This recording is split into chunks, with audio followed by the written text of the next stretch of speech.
자리에 앉으셔서 세상 모든 민족이 구원을 얻기까지 쉬지 않으시는 하나님, 이 심장 가지고 우리 이제 일어나 주 따르게 하소서. 세상 모든 육체가 주의 영광 보고 우리 부르시는 하나님, 주의 손과 발대로 세상을 치유하며 주 섬기게 하소서. 우리 바다 높음같이 여호와의 영광을 인정하는 것이 온 세상 가득하리라. 우리 바다 높음같이, 우리 바다 높음같이, 우리 바다 높음같이 우리 하루하루 주의 영광 가득한 세상, 우리는 그대들이 온 세상 가득한 승리의 함성, 우리 바다 높음같이 여호와의 영광을 인정하는 것이 온 세상 가득하리라. 우리 바다 높음같이, 우리 바다 높음같이, 우리 바다 높음같이, 우리 바다 높음같이 여호와의 영광을 인정하는 것이 온 세상 가득하리라. 우리 바다 높음같이, 우리 바다 높음같이, 우리 바다 높음같이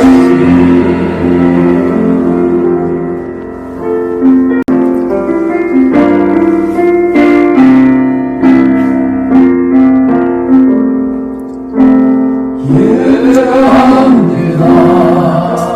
찬양합니다.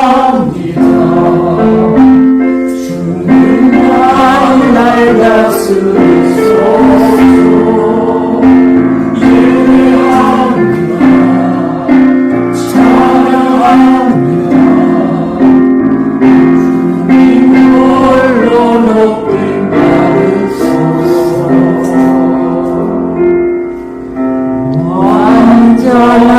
완전하신 나의 주, 주의 길로가 인도하소서.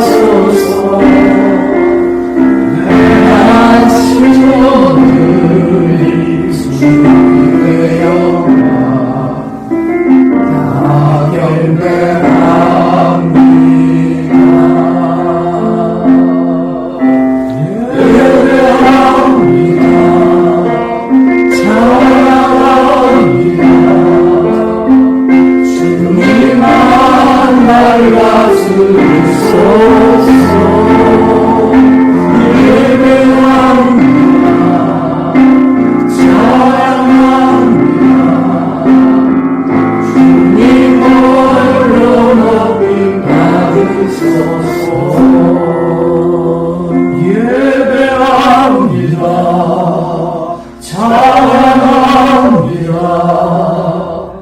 주님만 날 다스리소서.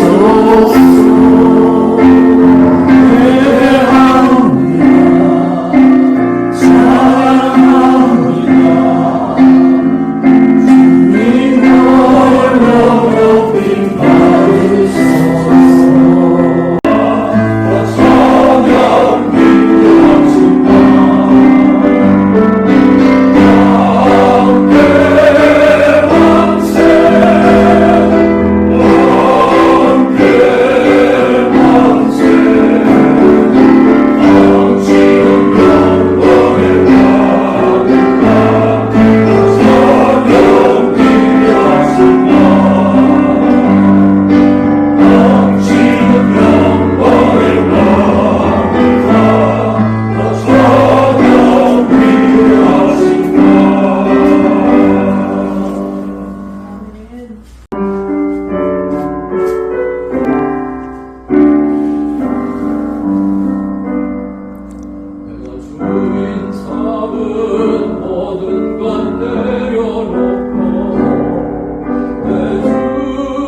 왔습니다. 말씀 위에 섰습니다.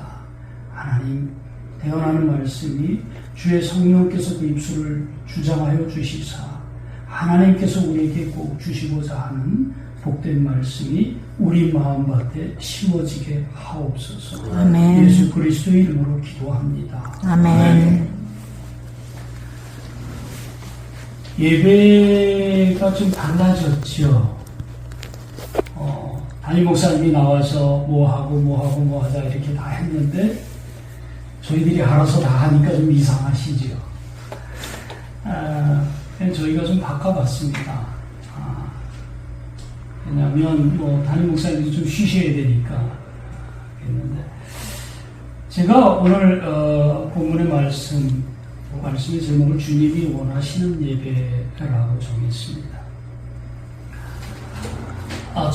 저하고 가까이 지내는 선배 한 분이 계세요. 대학 선배인데 그분이 이제 또 은퇴하고 또 제가 저도 이제 나이가 점점 많고 이러면서 더 만날 기회가 잦아졌습니다. 근데 그분이 그분이 경북 영양 출신이에요. 영양 가보셨어요? 저는 아직도 못 가봤습니다. 시골이겠죠, 영양군. 근데 그분이 영양 촌구석에서 태어났죠. 그래서 거기서 초등학교를 마치고 중고등학교를 이제 대구로 나와서 다녔는데 그러다 보니까 하나님을 만날 기회가 없었어요. 그리고 집안은 아주 전통적인 유교 집안이고 또 교회를 간다라는 것은 생각도 못했죠. 그 형님들부터 부모님부터 전부 다 유교에 물들어 있는 가정이니까. 이제 제가 장로가 되고 또 신학을 하고 목사가 되고 나서 그 선배를 만나가지고 복음을 전하기 시작했습니다. 열심히 복음을 전합니다. 막 전하니까 어느 날 저에게 이렇게 묻습니다. 하나님이 인간을 만드셨다며? 그러면 인간을 사랑하신다며? 근데 왜 천국과 지옥을 만들어서 하나님을 믿으면 천국 가고 안 믿으면 지옥 보내는 게 그게 하나님이 맞는 처사냐는 거예요. 제가 그랬어요. 하나님이 인간을 만드셨죠? 그럼 인간은 누구 거예요? 하나님 거예요. 그럼 주인이 마음대로 천국 보내고 지옥 보내는데 왜 당신이 무슨 참견을 하냐? 우리는 그럴 권리가 없어요. 물론 그 얘기만 하지는 않았겠죠. 그 선배가 법학을 전공했어요. 굉장히 합리적이고 이성적인 사람이에요. 자신의 이성과 자신의 지식과 판단으로는 하나님을 이해를 못하겠다는 거예요. 사랑의 하나님과 지옥을 보내는 하나님. 단지 내가 태어나서 그렇게 선한 일, 착한 일은 안 했지만 그렇다고 남을 해치거나 그들의 재산을 탐하는 그러한 일도 나쁜 일도 안 했는데 내가 왜 하나님을 안 믿는다는 그 이유 하나로 지옥을 가야 되냐는 거예요. 그렇죠. 여러분 그렇게 생각하십니까? 아마 그렇게 생각할 수 있을 거예요. 많은 사람이 그래요. 왜 하나님만을 믿어야 천국 가고 그렇지 않으면 지옥 가? 창세기 1장에서부터 2장 7절까지는 하나님이 천지를 창조하신 창조에 대해서 설명하고 있습니다. 창조에 대해서 기록하고 있죠. 근데 창세기 1장 26절을 한번 보시면 우리 한번 같이 읽어볼까요? 하나님이 가라사대 우리의 형상을 따라 우리의 모양대로 우리가 사람을 만들고 그들로 바다의 물고기와 하늘의 가축과 온 땅에 기는 모든 것을 다스리게 하시고. 자, 여기서 우리라는 거는 하나님 한 분이 아니라 삼위일체 하나님을 이야기하기 때문에 우리라는 표현을 썼습니다. 그런데 자, 하나님이 만든 피조물을 다스릴 그 어떤 것이 필요해서 사람을 만드셨을까요? 자, 보니까 생물들을 다 다스리게 하자 하시고라면 하나님이 인간의 창조의 목적을 보여주고 있어요. 그러면 천지를 창조하시고 그 모든 걸 다 만드신 하나님이 너무나 바빠서 아니면 저런 걸 다 관리할 수 있는 여력이 없어서 하나님이 인간을 만드셨을까요? 여러분 그렇다고 생각하십니까? 여러분들 보니까 몇 분 빼고는 다 결혼하셔서 자녀가 있는데 왜 결혼하면은 자식을 낳고 키우기를 원하십니까? 뭐 결혼하니까 그냥 의례적으로 낳았다. 아니면 옛날 분들은 대를 이어가기 위해서 가문의 대가 끊어지지 않기 위해서 아들을 낳고 뭐 그럴 수도 있습니다.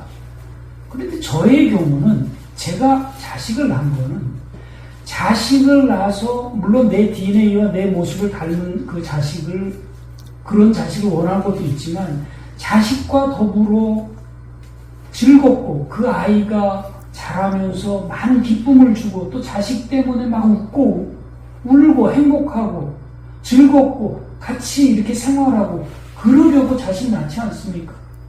그리고 성장하다가 내가 기대하지 않은 그 어떤 것을 이룰 때 또 거기서 보람도 느끼고 사람이 부모가 자식을 낳는 이유는 자식과 함께 하면서 즐겁기 위해서 자식을 낳습니다. 거기서 기쁨을 얻기 위해서.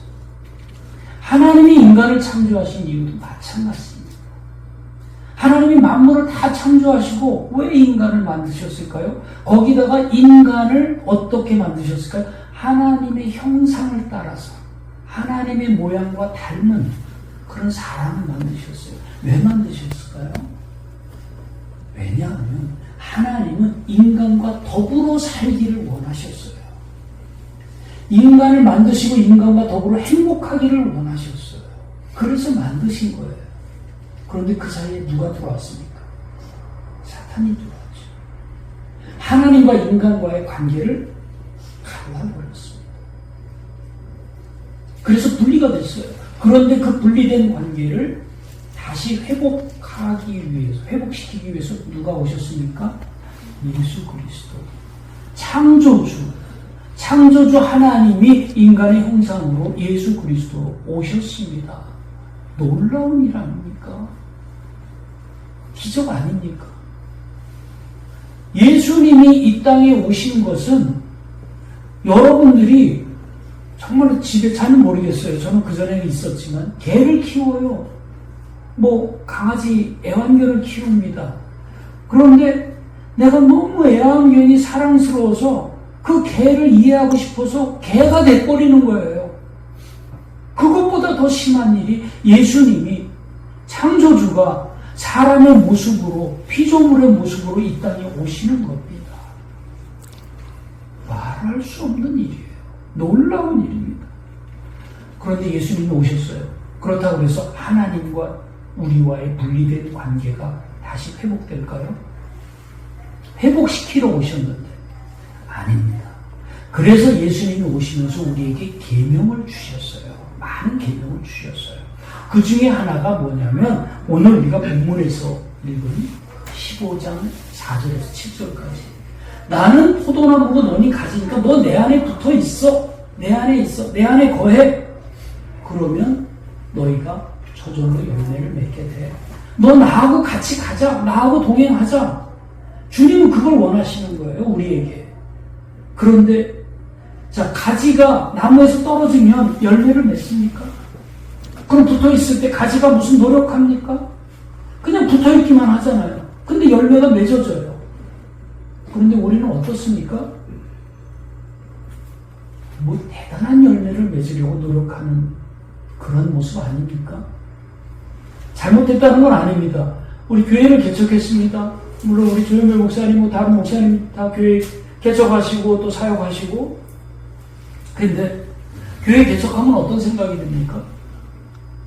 저는 교회를 개척하지 않아서 잘 모르겠습니다만 아마 그럴 것 같아요. 크게 아주 교회들 많이 모여가지고 정말 큰 규모로 막 찬양하고 정말 나가서 열심히 전도하면 사람들이 하루에도 10명씩 20명씩 한 주에도 모이고 그래가지고 더 이름을 더 높이고 더 많이 하나님 일하고 이런 욕심, 그것이 큰 열매를 맺는 하나님 앞에 더 귀한 열매를 드리는 일이라고 생각하지 않습니까? 저는 선교단체를 조직했는데 선교단체에서 더 많은 사람을 구제하고 또 더 많이 복음을 전하고 더 많은 선교사를 파송하고 이러면 하나님의 영광이 클 거라고, 하나님이 큰 열매를 받으시면 더 기뻐하실 거라고 그렇게 생각하시지 않습니까? 그렇다면 일본의 성자라고 하는 가가와 도요히코 목사님이 계세요.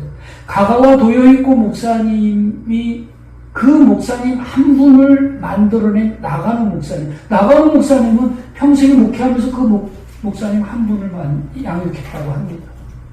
그러면 그 목사님 하나, 가가와 도요히코 목사 한 분을 만들어낸 나가노 목사님은 열매가 없는 분입니까? 아니면 아주 열매가 작은 분입니까?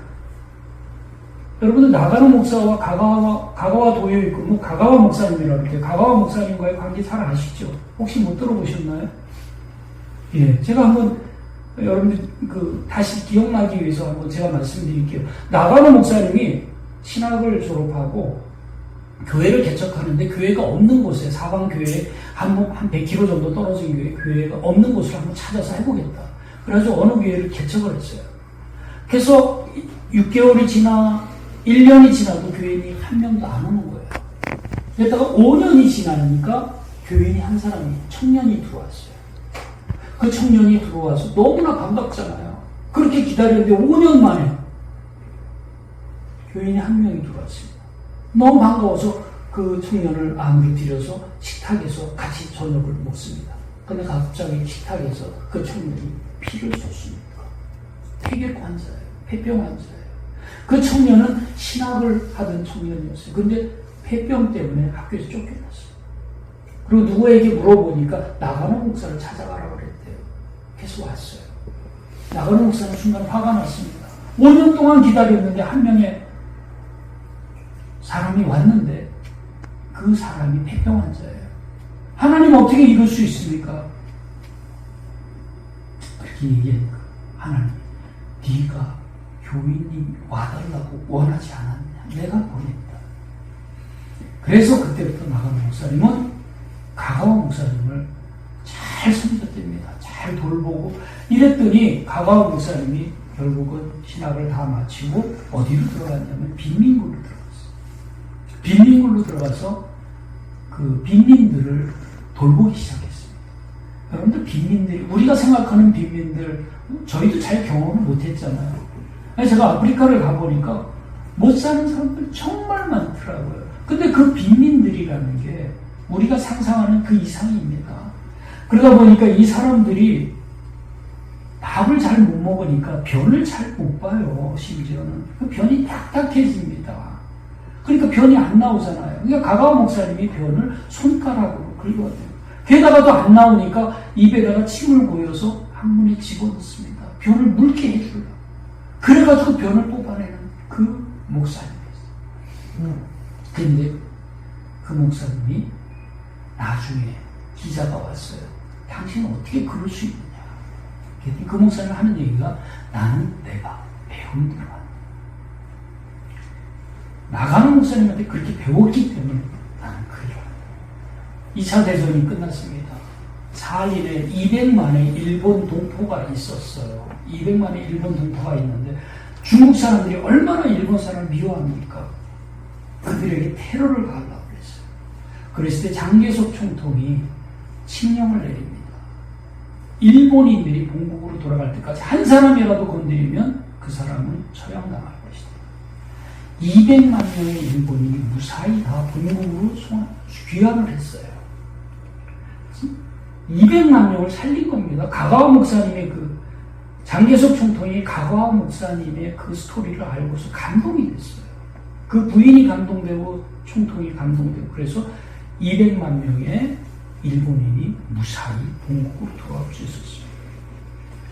나가노 목사님이 한 사람을 살렸더니 그 한 사람이 엄청난 변화를 가져갔습니다. 이게 하나님의 역사입니다. 아멘. 그런데 그런 하나님이 우리에게 큰 일, 큰 업적을 강조하고 계실까요? 하나님이 기뻐하시는 게 뭘까요? 그 명확한 답이 미가서에 있습니다. 미가서 6장을 보면요. 내가 무엇으로 하나님께 가고 무엇을 드리면 하나님이 기뻐하실까? 그렇게 얘기합니다.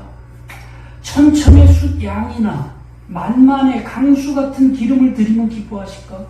아니면 내 허물을 때문에 내 맏아들을 드리면 기뻐하실까? 그렇게 얘기합니다. 맏아들이 얼마나 귀합니까? 하나님이 말씀하실 때 초태생은 내 것이다 구별해라 8절에 있죠. 한번 같이 읽어볼까요? 사람아 주께서 원하는 것이 무엇이 내게 보이셨다니 여호와께서 내게 구하는 것은 오직 정의를 행하며 인자를 사랑하며 겸손하게 내 하나님과 함께 행하는 것이 아니냐. 뭐라고 하십니까? 정의를 행하고 인자를 사랑하며, 인자라는 것은 mercy, 자비로움을 가지고 사랑하듯 대하고, 그리고 겸손하게 내 하나님과 동행하라. 결론은 뭡니까? 겸손히 내 하나님과 동행하라는 얘기입니다. 그게 나에게 드리는 것이다라는 거예요. 우리는 큰 열매를 원하는데 그게 아니라는 얘기입니다. 그러면 겸손한 동행, 겸손한 동행, 하나님이 원하는 겸손한 동행, 하나님이 원하는 겸손한 동행이 뭘까요? 그게 바로 예배입니다. 그 예배가 하나님과 동행하는 겸손한 행함입니다. 아멘. 예배가 뭔지 아십니까? 물론 이렇게 주일에 모여서 찬양하고 기도하고 헌금하고 뭐 말씀 같이 나누고 예배 형식이죠. 그런데 예배 본질은 아닙니다. 예배의 본질은 뭔지 아십니까? 예배의 본질은 거룩하신 하나님을 내가 만나는 겁니다. 그리고 그 거룩하신 하나님 앞에 나를 보이는 것입니다. 그게 예배입니다. 구약시대에는 성전에 20살 넘어간 남자들은 1년에 3번씩 하나님 앞에 보여야 됩니다. 너희는 나에게 보이라고 얘기합니다. 내가 너희를 만나겠다라는 겁니다. 성소와 지성소가 있지 않습니까? 그런데 그 휘장이 갈라졌어요. 예수 그리스도 인해서. 그리고 우리가 제사장을 통해서 하나님을 만날 수 있는 그러한 모습들이 우리가 직접 하나님을 만나게 되는 놀라운 일로 바뀌게 됐습니다. 그게 바로 예배입니다. 변화됐어요. 그런데 그 예배, 거룩한 하나님을 만나고 거룩한 하나님 앞에 나를 보이는 그 예배가 어때야 되겠습니까? 그 안에 간절한 사모함이 있어야 됩니다. 예배를 그냥 와서 때 돼서 그냥 만나는 그런 만남이 아니라 간절하고 사모하는 마음을 만나야 됩니다. 오늘 주일 예배입니다. 우리가 주일 예배만이라도 그래야 됩니다. 아멘. 우리 할머니가 계셨어요. 물론 소천하셨지만 1890년대 19세기 분이에요. 근데 그분이 38에 혼자가 되셨어요. 뭐 과부가 되셨어요. 그리고 일남일녀를 그냥 키운, 뭐 청산과부라고 그러잖아요. 돌아가실 때까지 과부로다가 지내셨으니까. 근데 그분이 38에 혼자가 되셔서 하나님을 만났습니다. 그리고 그분의 인생은 하나님과 함께하는, 하나님을 예배하는 인생이었어요. 저는 그분의 예배하는 모습은요, 그분이 주일을 기다리는 모습은 지금도 참 저한테 자극이 됩니다. 저희 할머니는 일주일을 주일을 위해서 사신 분이에요. 월요일부터 뭐 그렇다고 다른 일 아무것도 안 하냐면 그렇지는 않죠. 성경도 보세요. 성경을 어떻게 보냐면은 할머니가 눈과 귀가 어두우셨는데 눈도 어둡고 돋보기를 썼는데 이렇게 두꺼워요. 제가 언젠가 그랬어요. 어려서 할머니 안경 좀 줘봐. 그래서 안경을 갖다가 햇빛에 비춰가지고 검은 종이에 했더니 검은 종이에 타더라고요. 그 정도로 두꺼웠어요. 근데 그 안경을 쓰시고도 안 보이니까 그 다음에 돋보기를 또 하나 사달라고 해서 돋보기를 배세요. 성경책에. 그러고서 성경을 보세요. 일주일 동안. 그랬던 것이 어때요? 몸이 달라져요. 마음이 달라져요. 목요일 되면요. 당신이 교회 갈 때 입는 옷이 있어요. 여름이면 모시 적산 뭐 이런 거 있지 않습니까? 치마 저고리. 뭐 겨울이면 그거에 맞는 치마 저고리. 그건 꼭 교회 갈 때만 입어요. 그거를 여름에는 다 빨아요. 그래가지고 풀을 매겨요. 다림질을 해요. 그래가지고 다 방에다 올려놓습니다. 선반. 그리고 금요일쯤 되면요. 할머니가 신는 고무신이 2개가 있어요. 하나 막 신는 거하고 하나는 기차표 고무신 아시죠? 혹시 들어보셨어요? 기차표 고무신. 아주 깨끗해요. 닳지도 않았어요. 그거는 교회 갈 때만 신는 거예요. 그거를 닦아서 물기를 다 닦아내가지고 방에다 이렇게 놓으세요. 그리고 토요일, 주일, 토요일, 목욕을 어떻게 하는지 몰라요. 옛날에 지금처럼 샤워시설이 있는 게 아니니까. 그 주일날 아침 되면 일찍 일어나서 머리를 감습니다. 그리고 머리를 잘 이렇게 해요. 그리고 쪽을 이렇게 쪄서 비녀를 다 꽂습니다. 그리고 교회를 가실 준비를 하는데, 교회가 9시 예배가 있고 11시 예배가 있어요. 그럼 11시 예배를 가세요. 근데 언제 나가시냐면 9시에 나가세요. 그러면 밥 먹다가 저희는 9시에 할머니가 교회 나가시면 아버지가 앉아있다. 야, 너희들 뭐해? 할머니 모시고 안 가? 누가 갈 거야? 그럼 저하고 제 남동생 지금 목회하는데 그 남동생이 야, 네가 가, 네가 가. 뭐 형이 가. 뭐 어쩌다 제가 가지 않습니까? 9시에 모시고 교회 가요. 우리 빠른 걸음으로 한 10분이면 가요. 할머니 걸음으로는 한 20분 걸리죠. 같이 갑니다. 가면서 저는 입이 대빨라와요. 할머니는 말이야 지금 몇 시인데 막 이렇게 가냐고. 이게 지금 몇 시인데. 할머니 빙긋이 웃으면서 아무 얘기도 안 하고 그냥 가세요. 그럼 손잡고 가는 것도 아니에요. 전 옆에서 따라가는 거예요. 그냥 화가 나서. 교회 다 가면은 어른들이 만나가지고 아유 손주가 이렇게 착하게 할머니를 모시고 나오면 그럼 이제 마음이 좀 달라지죠. 괜히 또 할머니 모시고 나온 것처럼. 그러면 딱 예배당 들어가면은 저 앞자리 오른쪽에 스피커가 있는데 귀도 어두우시니까 그 스피커 앞에 할머니 자리예요. 딱 앉아. 그러면은 일부 예배 설교도 시작 안 했어 그때.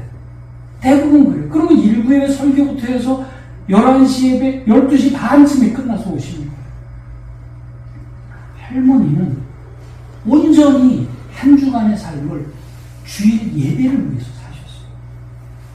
제가 그런 걸 보면서 할머니한테 정말로 하나님에 대한 사모함, 간절함이 있다는 것을 이제 신앙이 들고 또 목사가 되고 나서 할머니를 보면서 도전이 되는 거예요. 그러면서 제가 말씀을 준비하면서 그럽니다. 하나님, 저는 어떻게 주일을 준비하고 있습니다. 우리 할머니가 준비했던 그 하나님을 사랑하는 것. 그게 없더라고요. 성경에 보면은, 출애굽기 30장에 보면은, 아론이나 제사장들이 성소에 들어갈 때 물두멍에서 손과 발을 씻습니다. 깨끗하기 위해서. 왜냐하면 안 씻으면 죽으니까. 28장에 보면 아론을 위해서 거룩한 옷을 지었습니다. 거룩한 제사를 드리기 위해서 거룩한 옷을 지은 거예요. 우리가 예배 올 때 할머니는 그 예배를 오기 위해서 옷을, 주일에 가는, 예배당 가는 옷을 따고 갔었어요. 근데 우리는 어떻습니까? 편한 옷, 익숙한 옷, 뭐 이런 거, 좋고 비싼 걸 입고 나오라는 게 아니라 그런 걸 입고 나오지 않습니까? 제 아들이 장가를 들었어요. 결혼했는데 여름에 반바지 입고 교회를 나와요. 교사인데 제가 뭐라 그럽니다. 야, 너 좀 너무하지 않냐? 애들도 싫어하는데 아빠는 또 옷 가지고 뭐라. 물론 그렇다고 여러분도 지금 입은 옷을 보라는 얘기는 아닙니다. 근데 의복이 주는 그것이 굉장히 크지 않습니까? 제가 다니던 교회 목사님이 군사정권 시절이죠. 제 청년 때 그분이 대통령 표창을 받게 돼 있었어요. 표창을 혼자만 받나요? 몇 사람이 받잖아요. 저는 그때 처음 알았어요. 대통령 표창을 받으려면 그 전날 모여요. 합숙해요. 어느 호텔에 모여서 대통령실에 있는 어떤 사람이 나와가지고 어떻게 표창을 받아야 되는지를 가르쳐줘요. 악수할 때 너는 꼭 잡지 말아라. 대통령이 잡을 테니까 너 손만 내밀어. 옷도 어떻게 입어라 다 하고 아침에 일어나서 목욕 제기하고 몸에 향수를 뿌리고 뭐 어떻게 해요. 대통령 만나러 가는데 1박 2일 합숙해야 돼요. 일국의 대통령인데 근데 여러분 하나님 만나러 오시지 않습니까? 합숙하고 오시나요? 하나님 만나기 위해서 주일을 준비하기 위해서 그렇게 정결하게 그렇게 밤새서 그냥 그런 식으로다가 설레이면서 그렇게 준비하나요? 그렇지 않습니다. 뭐 제가 자꾸만 옷 가지고 그러는데 제가 군대 갔다 와서 예비군 훈련 받으면 예비군복 입혀주지 않습니까? 그럼 예비군복 입으면 사람들이 다 이상해져요. 지멋대로 가서 뭐 뒹굴고 뭐 막 그래요. 근데 그 사람한테 양복 입혀보세요. 뒹구나요? 안 그래요. 그래서 꼭 예비군복만 입히면 사람이 달라져요. 예배 드리는 자세도 굉장히 중요합니다. 제가 이렇게 보면은 어떤 사람은 팔짱 딱 끼고 앉아요. 어떤 사람은 무릎 올려서 다리 딱 꼬고 앉아요. 비스듬하게 기대고 앉아요. 거룩하신 하나님 앞에 내가 앉는데, 여러분들 전직 대통령들이 법정에 섰을 때 보셨죠? 어떻게 팔짱 끼고 있던가요? 다리 꼬고 앉아있던가요? 판사의 그 권위 앞에 그대로 있지 않습니까? 일어서라고 하면 그대로 일어서고. 그런데 우리는 안 그래요. 제가 불편한 얘기 하나 할까요? 저도 제 친구가 어느 인천 교회에 부목사로 있었어요. 근데 그 부목사가 개척을 했습니다. 개척을 해가지고 개척교회, 개척 예배를 드리는데 자기 교회에 소속되어 있는 교회 담임 목사가 왔어요. 와서 맨 앞에 앉았습니다. 맨 앞에 앉았는데 어떻게 앉았는지 아십니까? 제가 그거 보고 기절했어요. 딱 팔짱 끼고요. 몸은 한 45도 뒤로 빠져있고요. 다리는 앞으로 쭉 내밀고 있어요. 제가 놀랐습니다. 근데 결국 그 목사님, 목회하는 그 교회 예배당이 이단으로 팔렸어요. 안상홍 시민의 하나님의 교회라는 곳으로 팔렸고, 그 목사는 미국으로 거의 챙겨가서 도망가다시피 떠났어요. 천국 가고 안 가고는 제가 잘 모르겠습니다. 근데 그렇게 떠났습니다. 이 예배라는 거는요, 엄청난 겁니다. 제 동생이 신학교 다닐 때, 지금 목회하는 동생이 신학교 다닐 때 저에게 그 얘기를 합니다. 그것도 얘기할 때 얼마 안 됐어요. 자기가 2층에, 예배당 2층에 딱 올라가서 예배 드리러 그냥 막 갔는데, 앉았는데, 갑자기 목사님이 서 있는 이 강대상에 하나님의 영광으로 가득하더라고요. 하나님의 영광이 너무나 무섭고 떨리고 가득해서 자기가 그 앞에서 고개를 못 들고 1시간 동안 고개를 숙였답니다. 너무나 엄청나대요. 하나님의 영광이 예배당에, 그것도 인천의 한 예배당에, 거기에 임재하시는 하나님의 영광이 너무나 엄청나고 거룩해서 자기가 감히 고개를 못 들고 1시간 예배를 드렸다고 그러더라고요. 저는 그런 경험을 해본 적은 없습니다. 그런데 이제 말하고 싶은 거는 가장 중요한 것, 의복도 중요하고 또 우리의 마음 자세도 중요하고 다 중요합니다. 그런데 더 중요한 건 예배의 내용입니다. 아멘. 예배의 내용. 주님을 만나겠다고 사모하고 또 그분이 기뻐 받으시는 예배가 되기 위해서 우리의 중심을 보여드리는 예배가 되어야 됩니다. 그리고 그 중심 속엔 가장 중요한 단어인 거룩이라는 것이 있습니다.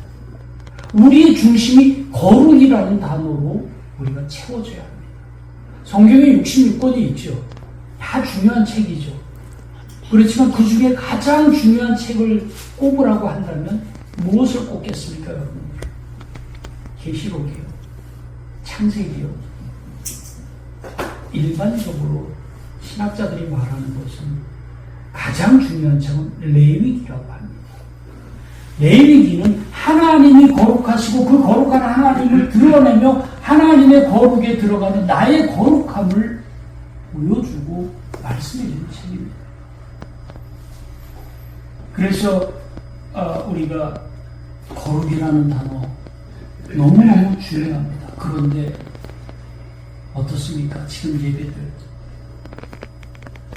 저는 찬양 예배, 오늘도 우리가 찬양 헌신 예배를 드리면서 이렇게 보면은 이거는 하나님이 받으시는 예배일까? 아니면 사람이 자기 흥에 겨워서 자기 중심으로, 사람 중심으로 드리는 예배인가? 착각할 때가 많이 있어요. 월십이라고 그랬을 때 요새 음악으로다가 막 춤을 추고, 이거는 다윗이 법궤를 잃어버렸다가 다시 찾아가지고 기뻐서 춤추는 그런 춤이 아니라 지금 유행하는 그런 춤을 추면서 거기다가 하나님 뭐 이런 것만 붙이는, 사람을 기쁘게 하고 사람의 즐거움을 이렇게 위한 그런 예배, 그 안에 거룩이 있을까요? 또 얼마나 예배가 형식적으로 변질돼 가고 있습니까? 누가 좋은 자리에 취임을 했어요. 그러면 취임 예배. 또 무슨 보면은 생일날 환갑이 됐어요. 그럼 환갑 감사 예배. 저는 출판을 했어요. 그럼 누가 출판 기념 예배. 굉장히 많이 있죠. 크리스찬이면은 거기다가 그런 기념식에다가 예배장을 붙입니다. 찬송이 있고 기도가 있고 설교가 있다고 해서 다 예배가 아닙니다. 그 설교를 모임의 목적에 맞게끔 변화시켜가지고 말씀을 전해요. 그리고 예배라고 얘기해요. 그거 예배 아닙니다. 너무나 형식적인 부분이에요. 자, 성경에는 그 형식적인 부분에 대해서 경고하는 메시지가 있습니다. 이사야서를 보면은 이사야서 1장 11절에서 12절 우리 같이 한번 읽어볼까요? 여호와께서 말씀하시되 너희의 우수한 재물이 내게 무엇입니까? 나는 숫 양의 번제와 살찐 짐승의 기름에 배불렀고 나는 수송아지나 어린 양이나 숫 염소의 피를 기뻐하지 아니하노라. 너희가 내 앞에 보이노니 이것을 누가 너희에게 요구하였느냐? 내 마음만 알만을 뿐이니라. 선지자 이사야는 유다의 제약 중에서 종교적 범죄, 종교 행위에 가려져 있는, 종교 행위에 가면을 쓰고 있는 유다의 범죄를 경고하고 있습니다. 그 제사를 통해서 자신의 죄를 감출 수 있다고 생각하는 그런 유다 백성들에게 마음의 중심에서 나오는 진실한 순종이 없는 예배를 여호와 하나님이 받지 않으신다는 얘기입니다. 아멘. 북이스라엘에 예언한 아모스 선지자는 뭐라고 얘기했을까요? 아모스서 5장 22절에서 23절에 보면 한번 같이 읽어볼까요? 너희가 내게 언제나 소리를 들을지라도 내가 받지 아니할 것이요 너희의 살찐 생애에서 내가 돌아오지 아니하리라. 내 노래소리를 내 앞에서 그칠지어다 내 입가 속으로 내가 듣지 아니하리라. 아멘. 하나님 안 받으신다는 거예요. 저런 예배. 북이스라엘에서 형식적으로 드리는 제사 나 받을 필요 없어. 하나님을 절대로 만족시키지 못합니다. 억지로 드리는 예배, 인색함으로 드리는 예배도 마찬가지예요. 아멘. 말라기서 보세요. 말라기서 1장에 보면은 내가 너희를 사랑했다라고 얘기하니까 이스라엘 백성들이 뭐라고 얘기합니까? 하나님이 어떻게 우리를 사랑하셨나이까? 따지지 않습니까? 언제 어떻게 우리 사랑하신 게 이렇습니까? 라고 따질 때 뭐라고 얘기합니까? 말라기 선지자가 너희들은 눈먼 것, 병든 것, 저는 것 가지고 오면서 나에게 제사한다 그러냐. 그것들을 너희 총독들에게 가져봐라. 그 총독들도 기뻐하겠느냐. 자기가 쓸 것, 좋은 것 다 빼놓고 눈먼 것, 병든 것, 저는 것 갖다가 하나님 앞에 드리면서 하나님께 제사한다 그래요. 예배한다 그래요. 말도 안 되는 일이죠. 내가 쓸 것 다 쓰면서 하나님 앞에 요만큼 인색함으로 드리는 것. 그런 예배는 예배가 아닙니다. 레위기 11장 45절이 그렇지 않습니까? 내가 거룩하니 너희도 거룩하라 라고 말씀하십니다. 아멘. 그런데 그 거룩은요, 우리가 거룩하고 싶다고 해서 이루어집니까? 사람의 노력으로 거룩을 이룰 수 없습니다. 거룩을 이룰 수 있는 것은 오로지 한 가지, 예수 그리스도의 보혈만이 우리가 거룩을 이루어갈 수 있습니다. 아멘. 그래서 예배 내용과 중심은 예수 그리스도의 보혈이 되어야 합니다. 아멘. 오늘 우리는 어떤 마음으로 하나님을 예배하고 있습니까?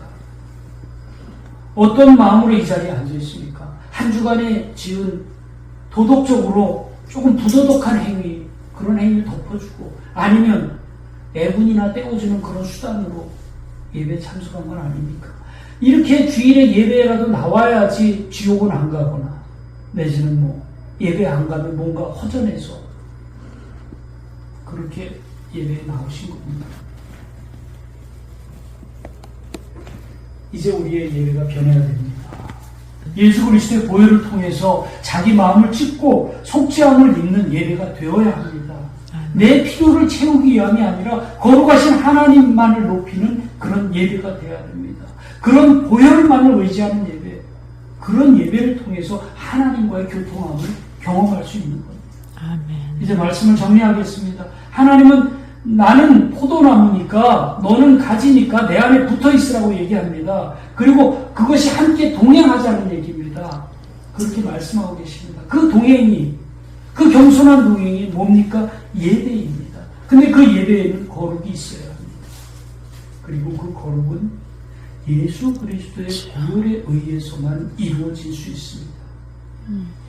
예수 그리스도의 보혈을 통한 예배, 이것이 바로 주님이 원하시는 진정한 참된 예배인 것입니다. 아멘. 자, 우리 찬양 한잔 할까요? 아멘. 주여. 보혈을 지나 하나님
정말로 사모함으로 간절함으로 하나님을 예배해야 되는데 우리의 지난 예배의 모습이 어떠했는지 이 시간 저희를 돌아봅니다.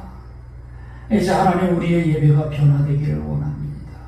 하나님만을 의지하고 주의 보혈만을 의지하고 하나님만을 바라보고 하나님의 거룩에 나가는, 그래서 내가 예수 그리스도의 보혈을 통하여 거룩해지는 그러한 예배가 되기를 원합니다. 그래서 내 인생이 바뀌고 내가 그래서 하나님과 동행하고 주의 영광을 보며 주의 성령과 교통하는 그러한 남은 삶이 되도록 주여 인도하여 주옵소서. 아멘. 감사드리고 예수 그리스도의 이름으로 기도합니다. 아멘.